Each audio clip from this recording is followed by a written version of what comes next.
profe Guillén la llama subcostal porque está debajo de la 12ª costilla.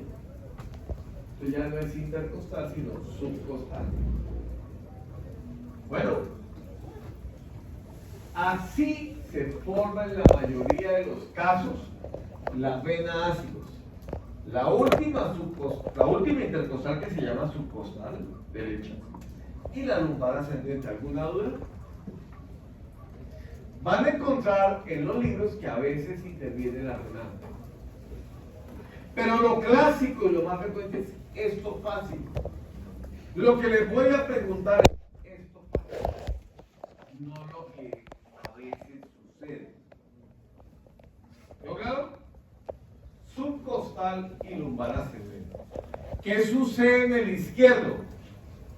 Que lo que vamos a formar por lo pronto el ácidos o hemiácidos, más bien llamada inferior. ¿Cómo se forma la hemiácidos inferior izquierda?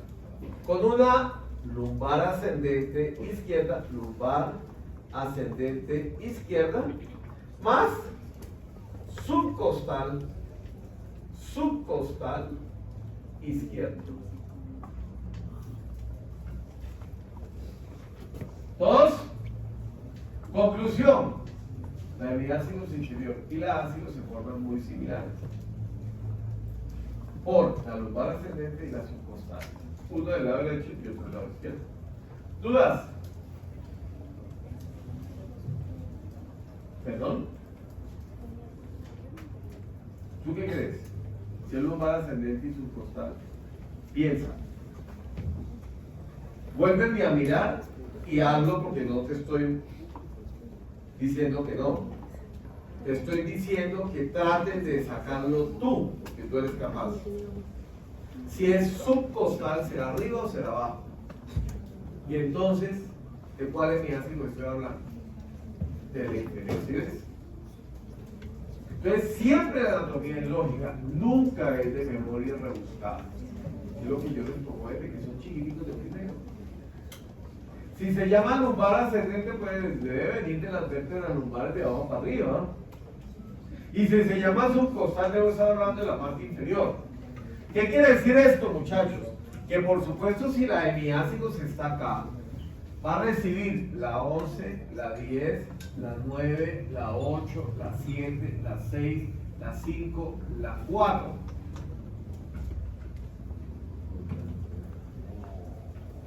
¿Esas qué son? ¿Cómo? No, intercostales, no costillas. Estoy dibujando venas. Entonces, venas intercostales que llegan a la ácido. ¿Estamos de acuerdo?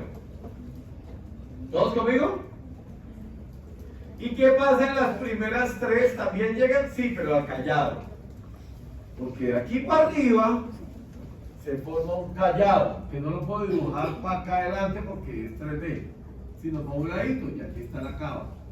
Vena cava superior. O sea, el callado del ácido termina en la cara posterior de la vena cava superior. ¿Sí o no? Repitamos. ¿Cómo se forma la ácido? Usted, que le gusta poner atención. ¿Cómo se forma la ácido? Pues confluyen las venas subcostal y lumbar ascendente. Perfecto. ¿Dónde drena la vena ácido? La cava superior. Allá te soplaron, muy bien, en la cava superior. Cara posterior de la cava superior. ¿Es claro o no? ¿Cómo drenan las primeras tres intercostales? Generalmente forman, pónganle cuidado, esta era la cuarta, quinta, 6, 7, 8, 9, 10 y 11. ¿Estamos de acuerdo? Y las primeras tres forman un tronco aquí frecuentemente. Y ellas drenan al tronco. Y el tronco drena al callado. Mira, cuéntalas. ¿Cuántas rayitas hizo el profe Guillermo? Arriba, en el tronco. ¿Cuántas son? No.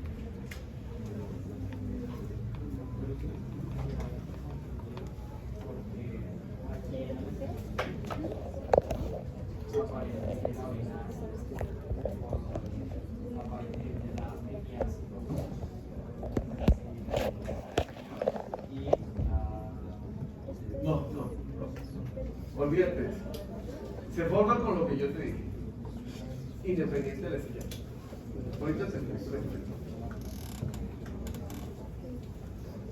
Muchachos. Doctor, la primera vena intercostal podría drenar directamente la vena cava superior. Sí, podría. Al tronco brachiocefálico venoso. Sí, podría. ¿Sí es claro? Es clara la información que te estoy tratando de meter en tu cabeza. Sí, podría muchas cosas, pero lo más frecuente es que termine así. O separada, sin tronco, no pasa nada. ¿Sí? También puede suceder muy frecuentemente. Que no formen troncos, simplemente llegan las tres al callado y ya. No nombre. No, tronco. En las primeras 30 totales. Que termina en el callado del ácido. ¿Alguna otra pregunta? Insisto, esas tres primeras que forman un tronco y llegan al callado pueden llegar de manera independiente también. De manera frecuente e independiente también. Esas dos cosas son frecuentes que sucedan. Pero todas las intercostales llegan a la ácido. Las primeras tres al callado. De la cuarta en adelante a la ácido. ¿Claro o no? Todos. Y las ácidos a su vez a la cava. ¿Listo? Check. Ahora hemiácidos. ¿Cómo se formó la hemiácidos inferior? Subcostal ascendente izquierda más subcostal izquierda. Eso es lo más frecuente. Y comienzan a llegar las intercostales. ¿Qué llegan? 10, 9, 8.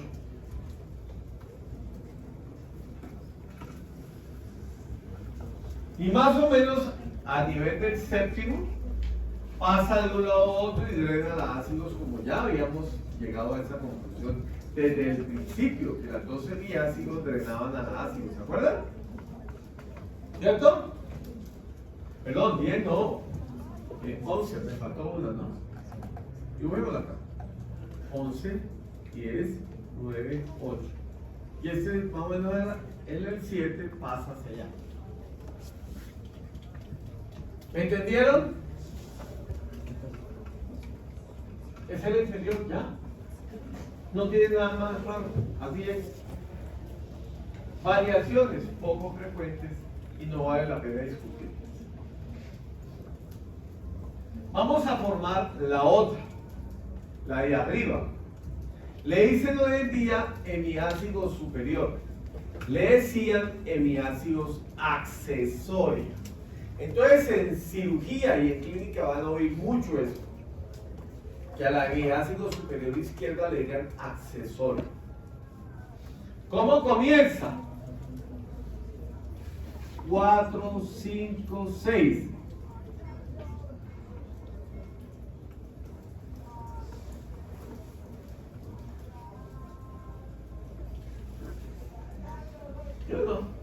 ¿Y dónde acaba? Más o menos séptimo. Entonces, si la intercostal C, que no la pusimos abajo, pongámosla arriba y ya. 7, 6, 5, 4. ¿Entendieron? ¿Y ya? ¿Cómo le decían antes? ¿Cómo le dicen hoy? Hemiácido superior izquierda. Eso sí tiene que tener los dos apellidos. Superior izquierda para que yo no lo pierda. Profe, ¿dio otra vez la vuelta con las primeras tres? Sí. Esas sí, en la mayoría de los casos, forman un tronco común. Y ese tronco común va a terminar, se lo voy a dibujar acá para que no se me confundan.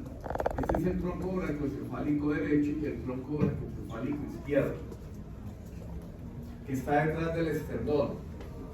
que fue formado por la yugular interna y la subclavia. Eso lo vieron conmigo en sueños, ¿se acuerdan? Fueron los dos troncos venosos brachiocefálicos, los cuales van a drenar a la vena cava superior. ¿A dónde llegan en la mayoría de los pacientes y de los seres humanos las primeras tres? 1, 2, 3, forman un tronco y terminan el tronco brachiocefálico.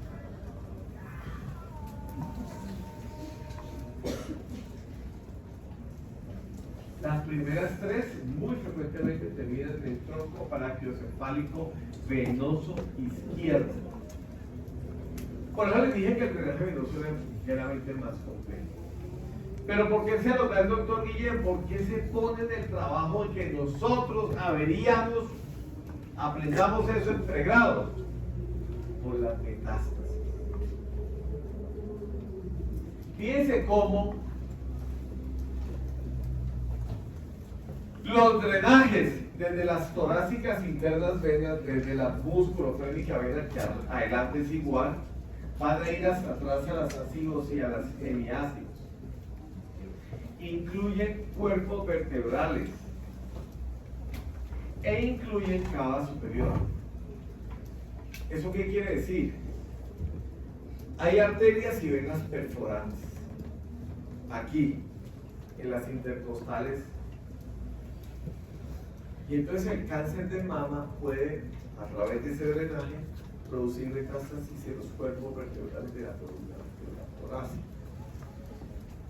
Uno de los ejemplos es Surinam. Por eso es trascendental. ¿Sabían que en Colombia cada vez aumenta más el porcentaje de cáncer de pulmón? No, de cáncer de tórax, de tumores de tórax. Cada vez es más frecuente tumores en el tórax. Por eso es relevante estas cosas. Para que ustedes tengan una reja costal con todo el drenaje y puedan decir, un tumor del abdomen puede terminar allá en los vértebras. No. Estamos a través de la lumbar ascendente, ya ves. ¿No? Entonces, eso es trascendental. Y el enfoque clínico es fundamental. Por eso hay que tener por lo menos claridad que hay una red que rodea desde anterior a posterior y que tiene que ver con las vértebras. Yo claro, quieta, quieta. No me la interrumpa. Quieta. Sí, usted. Sí, no, yo.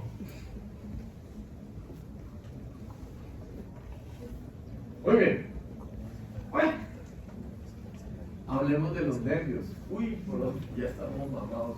Sí, tranquilos que aquí para adelante viene la parte clínica más suave y nos vamos.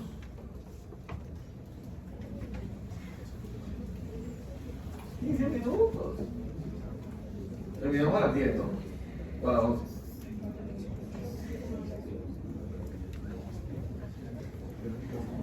A las 10. No lo olvidamos.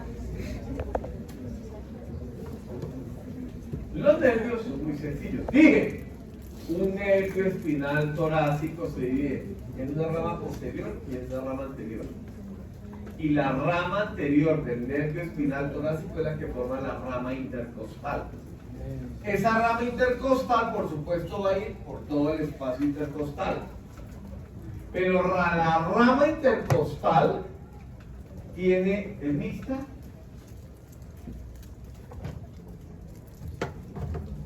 ¡Duro! Sí. ¿Por qué? ¿Por qué se le ocurre esa locura? ¿Por qué se le ocurren esas cosas tan locas como a Guillén? No sé. ¿Por qué es mixta?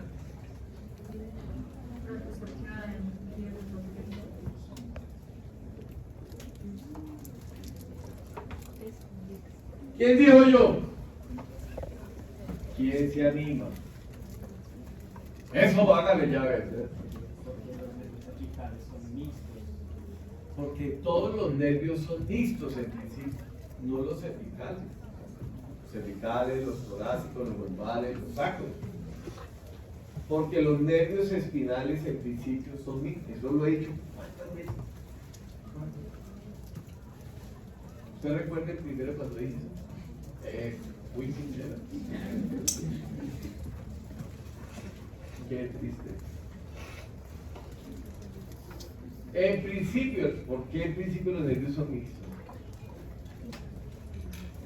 Le voy a dar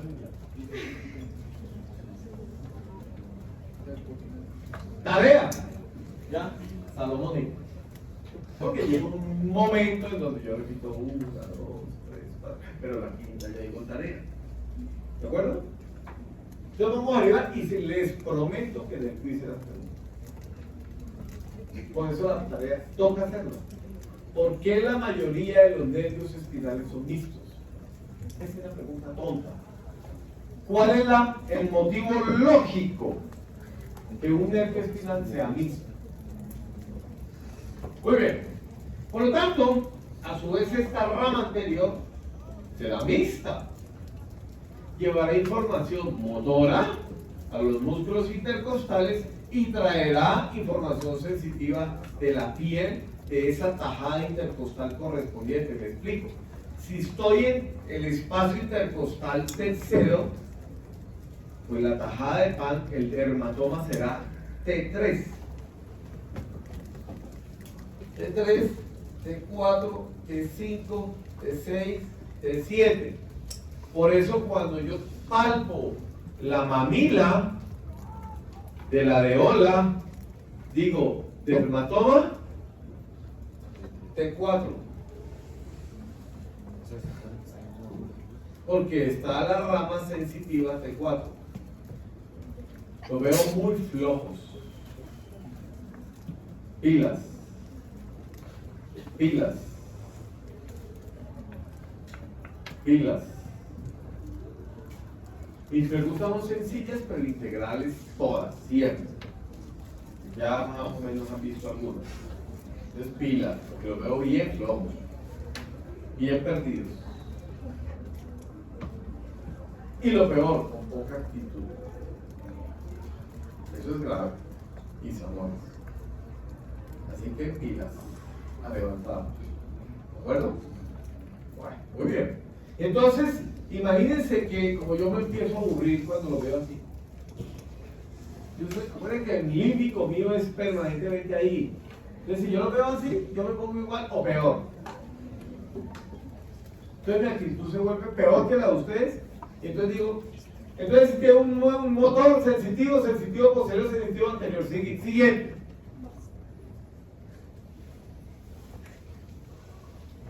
¿Sí? Entonces yo necesito que ustedes mejoren su actitud, mejoren su lectura y mejoren el nivel académico porque está muy mal. Y no puede ser. Ya estamos en horas, ya el cuello pasó, ya deben saber el cuello. ¿Quién lo sabe? Lo siento, pero ya estamos en horas. ¿Quedó claro, muchachos? Bueno, digamos.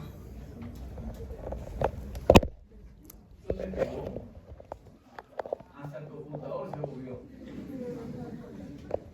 Las líneas.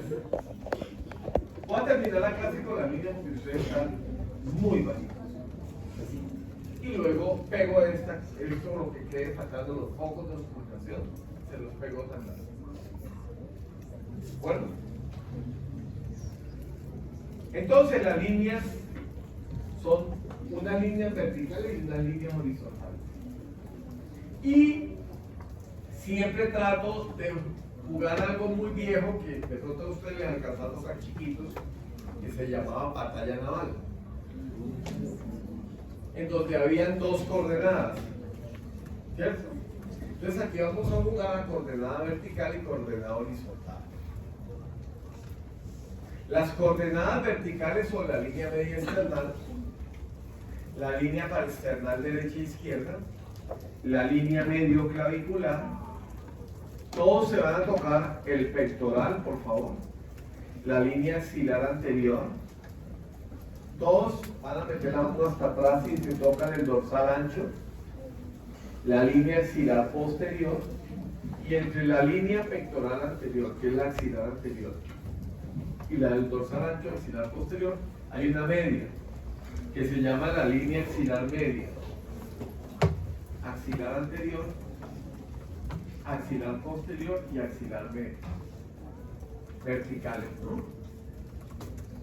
Y en la parte posterior voy a tener una línea espinosa o de las apófisis espinosas, que es la media. Y tengo dos líneas paralelas que son del borde interno de la escápula, teniendo algunos puntos de referencia, que serían el ángulo inferior de la escápula y el ángulo y el origen de la raíz de la escápula. Recuerden que la escápula en la parte posterior tiene una raíz que se llama la espina de la escápula, que forma la fosa supraespinosa e infraespinosa en la escápula. Entonces esos dos puntos de referencia, y esos dos puntos de referencia los relaciono. Esto es una imagen de Moore. Le digo, ya, C7, dijo usted, profe. Usted ayer dijo que C7 se pronunciaba, que uno se la puede tocar. ¿Sí? Es la prominente, cervical séptima. Luego entonces dice uno, bueno, entonces T1, T2, T3. Más o menos a la altura de T3 nace la espina de la escápula. Punto de referencia superior de la escápula. Y punto de referencia inferior T7. T3, T7. Entonces yo podría auscultar aquí o podría auscultar acá. Pero lo otro que hago con el paciente siempre es que el paciente coloque las manos en las rodillas. ¿Para qué coloque el paciente las manos en las rodillas? Para que las escápulas se lateralicen. Y al lateralizarse las escápulas se abren, sí señora. Me permite que yo ausculte la parte posterior. Si hagan punto de referencia al final del tórax, van a auscultar segmentos pulmonares conmigo, con base en este juego de batalla de abajo. Por lo tanto, deberán repasar todas estas líneas del tórax para poder que esto tome de alguna manera sentido. Todo lo que hemos visto hoy que es muy anatómico, pero todo lo anatómico tiene un enfoque hacia qué es lo que yo quiero hacer. Yo quiero auscultar focos cardiovasculares, ¿no? Para poder escuchar los cierres de las válvulas. O yo quiero auscultar en algunas partes pulmones. Y entonces los primeros 4 focos son los 4 focos cardiovasculares. Uno aórtico, uno pulmonar, uno tricuspideo y uno mitral. Tarea: buscarlos. ¿Cuáles son y qué significan? Con esto termino la clase. Y con eso los estimulo nuevamente a que lean, busquen, sean quietos. Yo entiendo que la carga de información es grande, pero ustedes deben dedicarle mucho tiempo a la lectura de las cosas que ustedes van viendo, porque si no, cuando lleguen las evaluaciones se van a perder. ¿Quedó claro? Entonces los incito, los estimulo para que por favor vayan a buscar todo lo que hemos visto hoy porque están muy bajitos. Chao mis amores, nos vemos